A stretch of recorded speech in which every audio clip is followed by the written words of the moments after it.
TNA Wrestling presents Sacrifice, taking place this Friday, the 8th of March from Windsor, Ontario, Canada. There were 6 matches at the time of recording, and we're going to kick things off with arguably the biggest grudge match on this show. Nic Nemeth, that's right, formerly known as Dolph Ziggler in WWE, is going to have his first TNA pay-per-view appearance. Going to be taking on Steve Maclin. Really looking forward to this match because, well, Maclin has been trying to get rid of Nic Nemeth ever since he came in to TNA. This is Maclin's turf. He was the one that reinvented himself after being fired from WWE, of course, in the pandemic. Of course, now Nemeth, now no longer with WWE. Maclin wants to make sure that this is his territory, his turf, and of course, took out the most wanted man, Nic Nemeth, in Puerto Rico. And of course, Nemeth then was absent from TNA Wrestling. He returned, of course, after No Surrender on a video message saying that he's been away in Japan. He's become the IWGP Global Heavyweight Champion, defeating David Finlay, and now he's coming back and he's coming after Maclin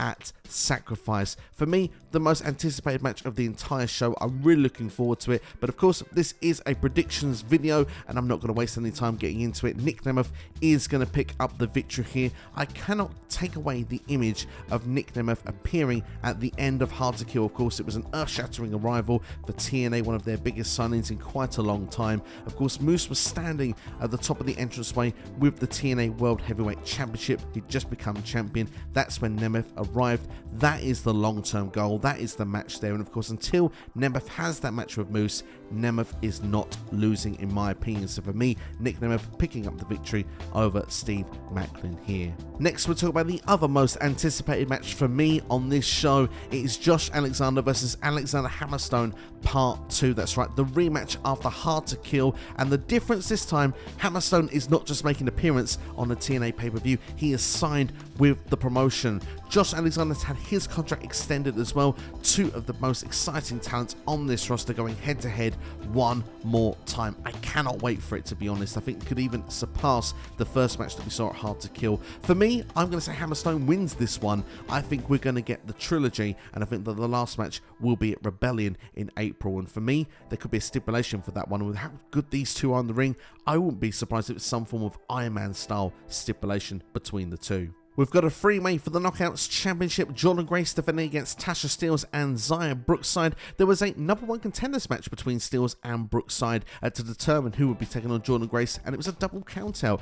Grace herself announced that this would be a three-way here at Sacrifice. Looking forward to it. I think Xia Brookside's had a great start to TNA life, actually, since she debuted in January. Tasha Steelz has been great since her return, but I don't see either of them winning the Knockouts Championship here. Grace is on a different level right now. I think Jordynne is going to and I'm looking forward to seeing who she'll take on at Rebellion.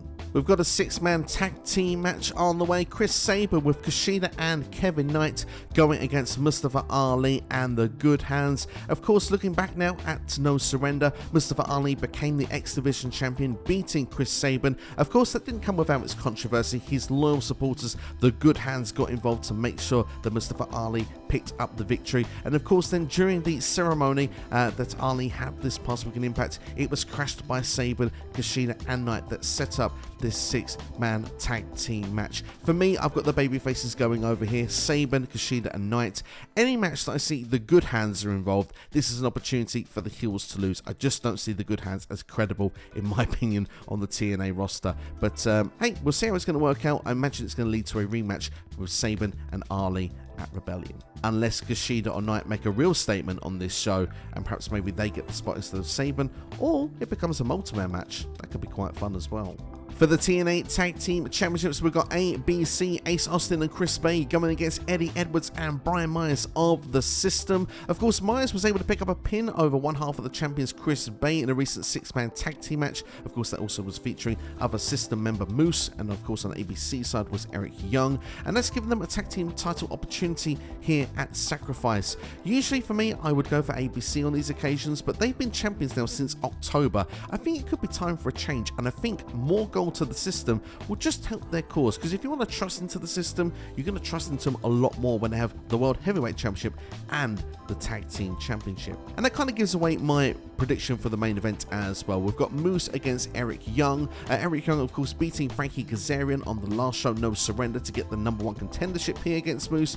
I don't see Moose dropping this championship until at least we have this match with Nic Nemeth. Like I said at the start of the video, those two pretty much set up the match there immediately once Nemeth debuted and Moose had won that championship. I think it'll be the main event of Rebellion. Time will tell if that will be the case or they'll save it for a later show. But until that happens, I don't see Moose dropping the championship, and I don't see Nemeth losing either. Eric Young, though, of course, returning to Canada to go for the championship is going to be great for the Windsor crowd. I just feel that, unfortunately for them, a lot of them will be leaving disappointed.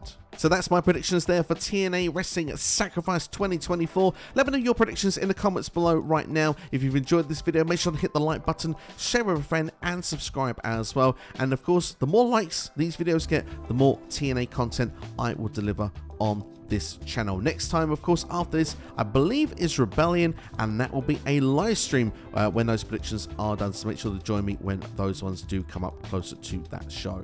But that's all for me. Thanks for watching. If you want to see more videos on the channel in the meantime, perhaps WWE, AEW, then check out the side of the screen right now, click on one of those, and I'll see you for a brand new video on this channel later in the week.